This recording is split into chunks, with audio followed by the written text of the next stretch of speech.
పవన్ కళ్యాణ్ గారు మంచి వ్యక్తి, కానీ వారు ఓట్ బ్యాంకు ఓన్లీ 3 to 4% అని అంటున్నారు.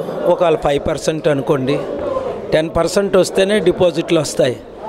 మనకున్న ఓట్ బ్యాంకు 30% అని మినిమం అంటున్నారు. కొన్ని ప్లేస్లో 40-50% ఉందని.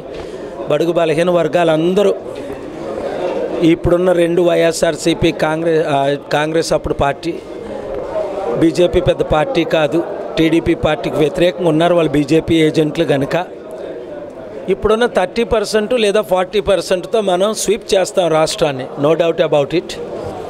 వీలైతే జనసేనను కూడా ఆహ్వానించాం. ఒకవేళ కొన్ని క్యాండిడేట్స్ ఇచ్చి వారిని గెలిపించాలన్నా హృదయపూర్వకంగా కష్టపడి గెలిపిస్తాం. ఒంటరిగా పోరాట చేస్తే 1 సీటు కూడా గెలరు జనసేన పార్టీ ఇప్పుడున్న పరిస్థితుల్లో. ఎందుకంటే వందల కోట్లు ఖర్చు పెట్టడానికి సిద్ధంగా ఉన్నారు ఇతరులు. ఇప్పుడు చూశారు కదా మన శేర్లింగపల్లి, కూకట్పల్లి, వాళ్ళు చాలా గట్టిగా ఉన్నారు. కొన్ని సీట్లు గెలిచారు, కొన్ని గెలలేదు.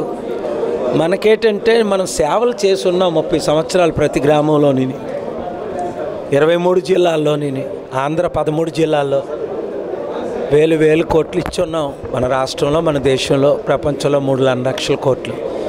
ఆ సేవ, అవినీతి లేని రాజ్యం, అందరికి అధికారం, అందరి అభివృద్ధి మన ధ్యేయంగా ముందుకెళ్ళిపోతున్నాం. కాబట్టి అందరం కలిసి వెళ్తే మంచిది.